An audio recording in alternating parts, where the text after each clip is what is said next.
বিসমিল্লাহির রহমানির রহিম। হে সমস্ত জগতবাসী, আজ আমি শামীম আলী চিশতি আপনাদের সামনে যে আলোচনাটি নিয়ে হাজির হলাম, এই আলোচনাটি মুসল্লি থেকে শুরু করে সাধক থেকে শুরু করে একেবারে আল্লাহর অলি পর্যন্ত এই কথাগুলো কার্যকর এবং নিজের জীবনের অনেক উপকার হবে ইনশাআল্লাহ। অবশ্যই আমরা এই আলোচনাটি খেয়াল করে শুনব। দেখুন, যারা পৃথিবীতে জিকির করে এদের জিকির হচ্ছে না, যারা পৃথিবীতে আল্লাহর নাম জপ করতেছে তা হচ্ছে না, যার ফলে আল্লাহ কিন্তু কোরআনে বলেছে যে তোমরা ডাকো আমি ডাকে সাড়া দেব। দেখেন, আল্লাহ কিন্তু স্পষ্ট কোরআনে বলেছে তোমরা ডাকো আমি ডাকে সাড়া দেব। তাহলে সাড়া দেওয়া কি? সাড়া দেওয়া কত প্রকার। একটি হলো যে আমি আল্লাহকে নিরাকারভাবে ডাকতেছি আর মোনাজাত করে বলতেছি যে আল্লাহ আমার এই বিপদ সেই বিপদ, আল্লাহ বিপদ থেকে রক্ষা করে দাও। হয়তো কোনোদিন বিপদ রক্ষা হয়ে গেছে, তখনই দেখা যায় মনে করে নিয়েছি যে আল্লাহ আমার বিপদ রক্ষা করে দিয়েছে, কিন্তু আল্লাহ যে দিয়েছে এটা আমার বিশ্বাস। এ হলো একটা। আরেকটা হলো আল্লাহ কি বলেছে, তোমরা ডাকো আমি সাড়া দেব। তাহলে আপনি যদি আপনার কোনো বন্ধুকে ডাকেন, তখন সে কিন্তু আপনার ডাকে সাড়া দিয়ে আপনার সাথে সাক্ষাৎ দিয়েছে, কথা বলেছে, আপনার যা প্রয়োজন ছিল তা মিটিয়ে দিয়েছে। তাহলে এটাও কিন্তু ডাকে সাড়া দেওয়া। এখন আল্লাহ যে বলেছে যে আমি ডাকে সাড়া দেব, এটা কোন ডাকে সাড়া দেবে? আপনার বিপদ মুক্তি করে দেবে সে আড়াল থেকে, নাকি আপনার সামনে সে সশরীরে এসে আপনার ডাকে সাড়া দিয়ে বলবে যে দোস্ত আমি এসেছি, বলো তোমার কি সমস্যা, কি দরকার? কোন ভাবের কথা আল্লাহ বলেছে? এটা কিন্তু শরীয়তের ভাবে নিয়েছে যে আল্লাহর কাছে বলবো, আল্লাহ এটা শুনবে, আল্লাহ আমাদের বিপদ মুক্ত করে দিবে। এর মধ্যেই সীমাবদ্ধ শরীয়ত। আর তরিকত কি বলে? তরিকত বলে যে না, আল্লাহ যেহেতু আছে তাহলে আল্লাহর নাম আছে, তাহলে আল্লাহর নাম যেহেতু আছে তাহলে আল্লাহর রূপ স্বরূপ আছে, আল্লাহর গঠন আছে। তখন তরিকতে তারা সাধনের মাধ্যমে সেই রূপকে খুঁজতে থাকে। খুঁজতে খুঁজতে খুঁজতে খুঁজতে কোনো একদিন পাওয়া যায় যে খালাকাল ইনসানি আদম আলি সুরাতিহি, যে খুঁজতে খুঁজতে গিয়ে দেখে সে আদম সুরত। তাহলে সেই আদম সুরত কি? মুর্শিদ। আর সেই মুর্শিদের ভজনা করতে করতে করতে করতে তার ভিতরে আরেকটা পাখি বা আরেকটা ময়না বা নিরঞ্জন যিনি তার মধ্যে জাগ্রত হবে, তাকে সেই আধ্যাত্মিক জগতের জ্ঞান দান করবে, যে জ্ঞান দ্বারা ইহকাল ও পরকালকে তিনি পাড়ি দিবে, জয়লাভ করবে ইনশাআল্লাহ। এখন আমি যেই কথাটি বোঝাতে চাইব সেটি হলো, দেখুন যে এই পৃথিবীতে যারা আল্লাহ আল্লাহ জিকির করবে, যারা আল্লাহ আল্লাহ জিকির করবে, আল্লাহ তাদের থেকে অনেক দূরে থাকবে এবং আল্লাহ তাদের থেকে দেখা যায় গোপন হয়ে থাকবে, যাকে নিরাকার বলা হয়, যার কোনো আকার নেই, এরকম একটা নিরাকার হয়ে থাকবে যারা জিকির করবে আল্লাহ আল্লাহ। আল্লাহ শব্দের অর্থ কি? আল্লাহ শব্দের অর্থ কি? আলো। আল্লাহ শব্দের অর্থ যদি আলো হয়, তাহলে সূর্য তো আলো, লাইটেরও তো আলো আছে, চাঁদের আলো আছে, রাস্তায় লাইট জ্বালিয়ে রেখেছে রাস্তা পরিষ্কার জন্য। তাহলে সে আলোকে আপনি ডাকুন, এই আলো কি আপনাকে কখনো সাড়া দেবে? আল্লাহ শব্দের অর্থ আলো। তাহলে এই আলো আপনাকে কখনো যেরকম সাড়া দেবে না, সেই আলোর স্থানে আলো থেকে যাবে। ঠিক এই আল্লাহকে কোন ভাবে কিভাবে ডাকলে পরে আল্লাহ সাড়া দেবে, আর সে সাড়া দেবে কিরকম? সেই বন্ধুর মতো, হ্যাঁ বন্ধু তুমি আমাকে ডেকেছ, তখন সাড়া দেবে। এটাকেই বলা হয় সাড়া দেওয়া। আমার বিপদ মুক্ত করে দেওয়া এটা তো নয়। আমি কি বিপদ মুক্ত করার জন্য কি পৃথিবীতে এসেছি? আল্লাহ কি বলেছে? আমি মানুষের মৃত্যু ও জীবন সৃষ্টি করেছি পরীক্ষা করার জন্য। আবার বলেছে আমি মানুষ বা আদম সৃষ্টি করেছিলাম প্রেমেরই কারণে। তবে যাই হোক, আজকের আলোচনা কোনটি? যে আল্লাহ জিকির করলে কখনো আল্লাহ আপনার কাছে আসবে না, বরঞ্চ আল্লাহ আপনার কাছ থেকে আরো গোপন হয়ে দূরে চলে যাবে।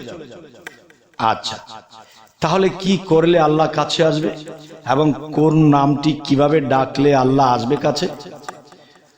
সেটি হলো, দেখেন, একটা হলো আল্লাহ, আরেকটা হলো আল্লাহু। একটা হলো আল্লাহ, আরেকটা হলো আল্লাহু। হু শব্দের অর্থ কি? হু শব্দের অর্থ তিনি। তাহলে তিনি যদি হয় তাহলে তিনি কিন্তু ব্যক্তি। তাহলে আল্লাহ কিন্তু একটা ব্যক্তিতে পড়ে যায়। যদি আল্লাহ ব্যক্তিতে পড়ে যায় তাহলে যদি আলোকিত, যদি আলো বলে ডাকি তাহলে আলো কোনো দিনও সাড়া দেবে না। আর যদি বলি আল্লাহু, তিনি আল্লাহ, তিনি আলোকিত, আল্লাহ তিনি আলোকিত, তিনি মহা আলোকিত। তিনি কে? তিনি রাসূল। আর রাসূল প্রথম অক্ষর র। এখানে কিন্তু একটা জিনিস লুকিয়ে আছে, সেটা কি?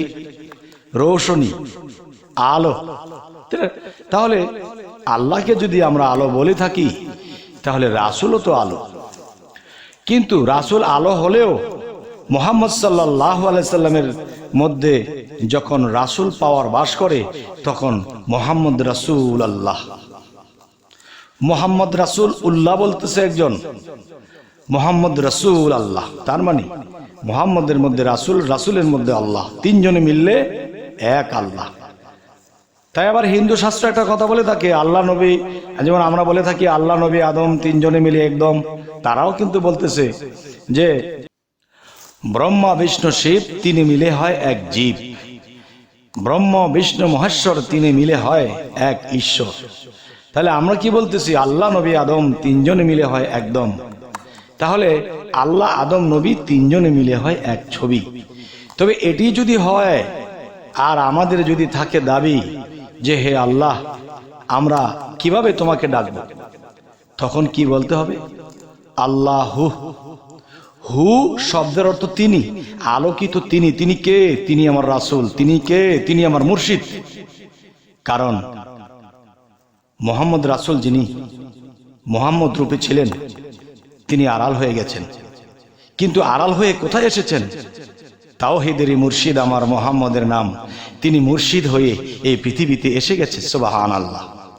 আর সেই মুর্শিদ কি এমনিতেই হয়ে যায়?